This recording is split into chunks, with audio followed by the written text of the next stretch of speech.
नमस्कार दोस्तों, कैसे हैं आप। आशा करता हूं कि आप सभी सकुशल होंगे। तो साथियों, वादा के मुताबिक आपसे मैंने एक वादा किया था कि आपको मैं इकोनॉमिक्स यानी कि अर्थशास्त्र जो एक विषय जो है आपके लिए चुनौती रहा है, उस विषय को सरल करने के लिए मैं आज आपसे अपना अनुभव शेयर कर रहा हूं। और उस अनुभव की कड़ी में पहला जो लेसन हमारा पहला जो टॉपिक है उसका नाम है मूलभूत अवधारणाएं, बेसिक कंसेप्ट। तो इसमें दोस्तों हमें सबसे पहले जो अर्थव्यवस्था है, अर्थव्यवस्था क्या होती है, इसको डिफाइन करना है। देखो, शुरुआत में जब मनुष्य ने धरती पे जन्म लिया तो इस शब्द से परिचित नहीं था, परंतु उसने बहुत सारी क्रियाएं तो की, परंतु जैसे जैसे वो आगे बढ़ा, जैसे जैसे उसके मस्तिष्क का विकास हुआ, उसने अनेक प्रकार की आर्थिक गतिविधियां, आर्थिक क्रियाएं करना शुरू कर दिया। और समय के साथ साथ इस जो सिस्टम था, ये जो व्यवस्था बनी, उसका नाम जो है अर्थव्यवस्था रख दिया गया। तो अर्थव्यवस्था में क्या होता है, जैसे कि आप स्क्रीन पे देख रहे हैं कि अर्थव्यवस्था की एक मैंने संक्षिप्त परिभाषा लिखी है, और उस परिभाषा से आपको बिल्कुल स्पष्ट ज्ञान हो जाएगा कि अर्थव्यवस्था वास्तव में होती क्या है। देखो, इसमें एक अर्थव्यवस्था एक ऐसी प्रणाली है, एक ऐसा सिस्टम है जिसमें सभी प्राकृतिक, मौलिक एवं मानवीय संसाधन, रिसोर्सेज यानी कि नेचुरल है, मौलिक है, फंडामेंटल, और ह्यूमन जो रिसोर्सेज है, उनका प्रयोग किया जाता है। और आप जानते हैं कि जैसे इन संसाधनों का प्रयोग किया जाता है तो उस संसाधनों के प्रयोग करने से विभिन्न वस्तुओं एवं सेवाओं का उत्पादन किया जाता है। आर्थिक क्रियाओं में विभिन्न संसाधनों का प्रयोग किया जाता है। जब हम मनुष्य जो है आर्थिक क्रियाएं करता है, किसी भी वस्तु या सेवा का उत्पादन करना होता है, तो उसको जो है विभिन्न प्रकार के संसाधनों का सहारा लेना पड़ता है। वो है प्राकृतिक, मौलिक एवं मानवीय संसाधन। इनका प्रयोग करके विभिन्न वस्तुओं एवं सेवाओं का उत्पादन किया जाता है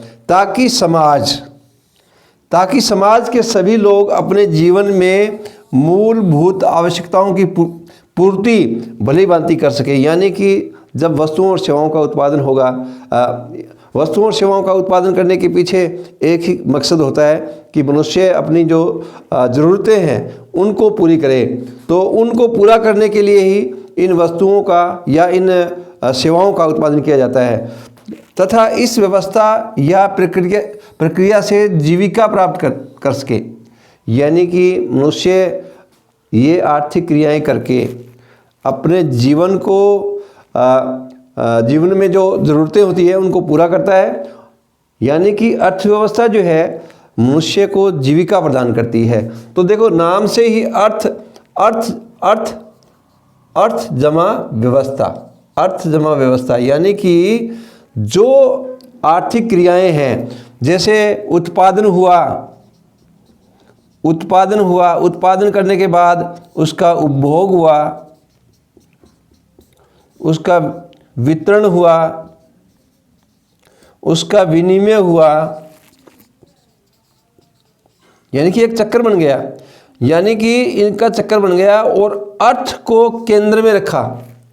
अर्थ को केंद्र में रख करके जो व्यवस्था बनाई गई, उसी का नाम ही अर्थव्यवस्था है। तो आपको अर्थव्यवस्था जो शब्द है उसका अर्थ जो है, उसकी परिभाषा जो है बिल्कुल स्पष्ट हो गई होगी। अब हमें अर्थव्यवस्था के प्रकार पर डिस्कस करना है। तो आप स्क्रीन पे देख रहे हैं, अर्थव्यवस्था के मुख्य रूप से 3 आधार हैं प्रकारों को बांटने के लिए।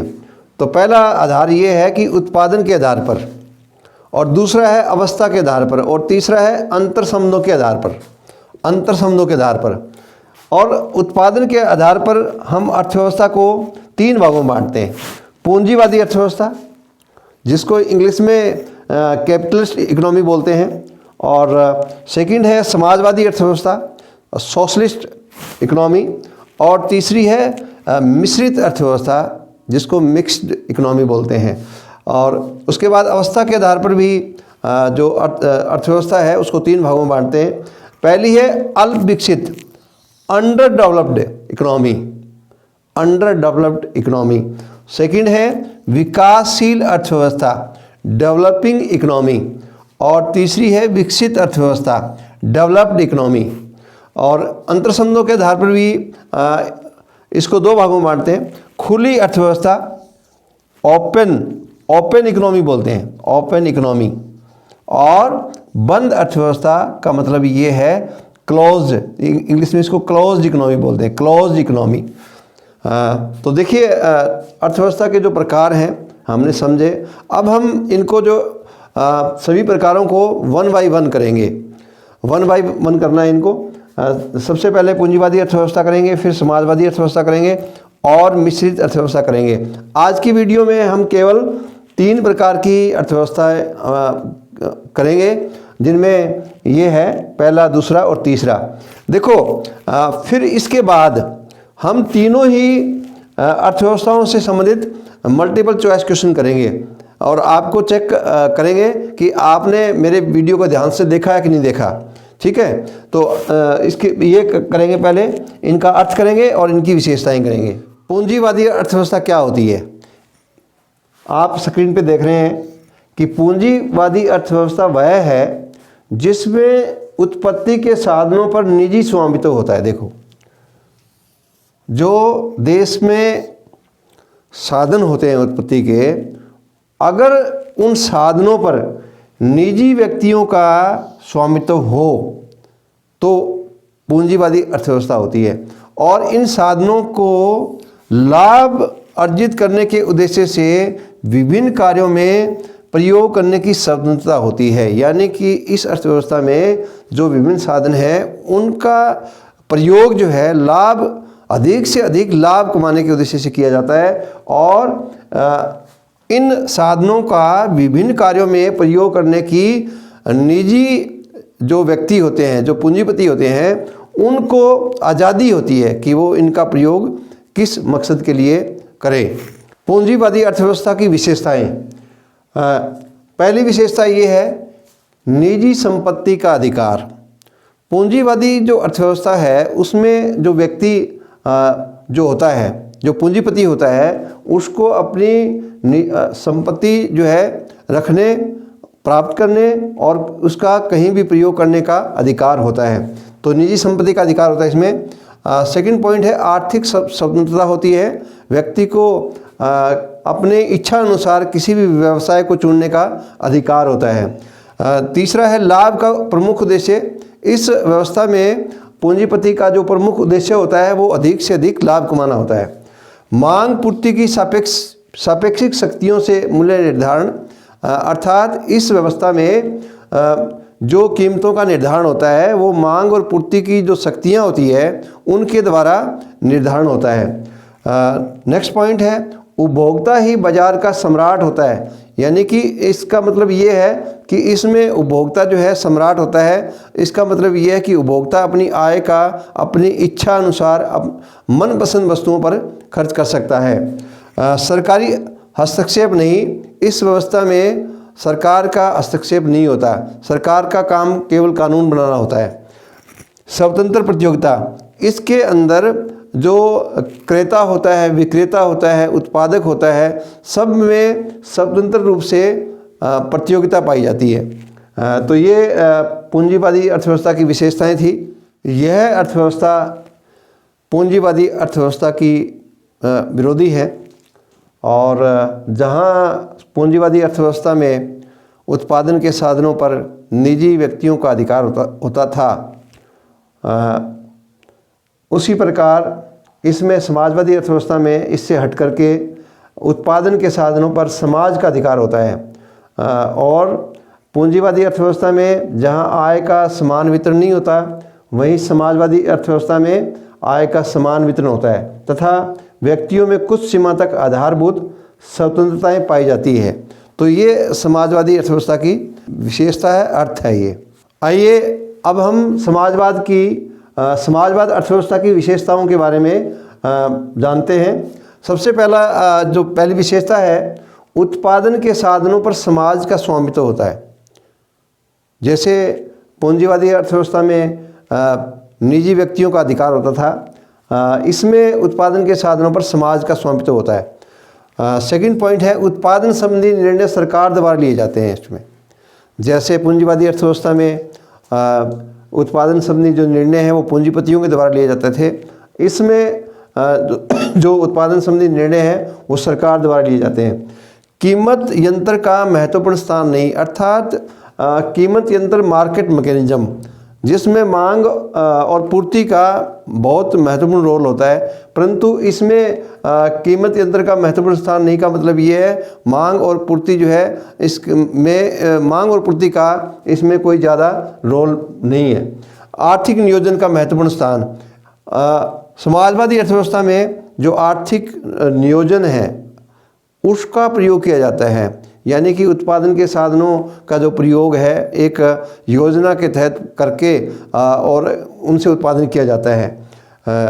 इसके बाद है प्रतियोगिता का अभाव, क्योंकि इसमें सरकार का नियंत्रण होता है इसलिए प्रतियोगिता का कोई प्रश्न नहीं पैदा नहीं होता है। नेक्स्ट है आर्थिक समानता का पाया जाना।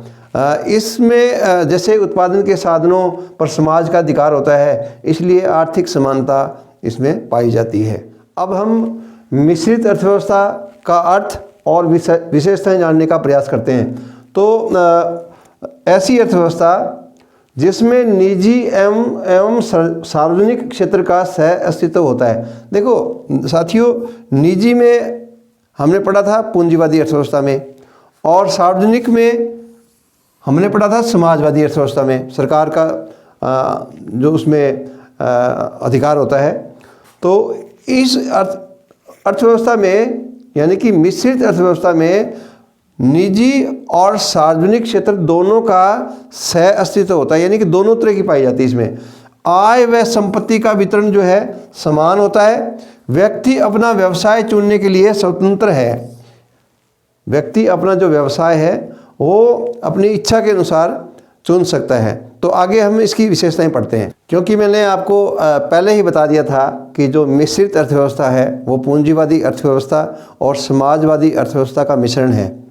तो दोनों अर्थव्यवस्थाओं की जो विशेषताएं हैं वो मिलाकर के मिश्रित अर्थव्यवस्था की विशेषता बनती है।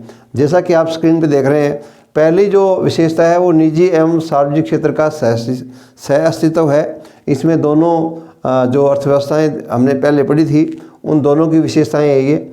लाभ उद्देश्य, इसका जो उद्देश्य जो होता है वो अधिक से अधिक लाभ कमाना होता है। कीमत यंत्र को महत्व दिया जाता है इसमें, यानी कि मांग और पूर्ति की जो शक्तियां हैं उनके द्वारा ही जो ये अर्थव्यवस्था है उसके द्वारा ही इसमें कीमतों का निर्धारण होता है। आर्थिक स्वतंत्रता का पाया जाना, यानी कि इसमें व्यक्ति को जो है आर्थिक स्वतंत्रता होती है, अपनी इच्छा अनुसार किसी भी व्यवसाय को अपना सकता है। नेक्स्ट पॉइंट है आय व संपत्ति का अधिकार समान वितरण होता है, यानी कि आय और संपत्ति का जो बंटवारा होता है वो समान होता है।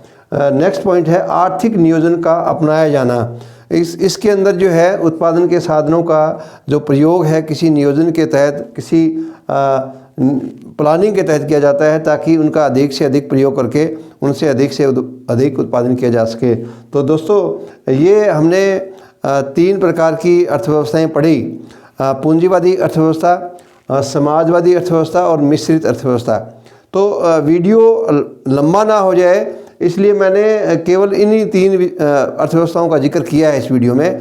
जो बाकी की जो अर्थव्यवस्थाओं का जो प्रकार हमने किया है, जो बच गए हैं वो नेक्स्ट वीडियो में करेंगे।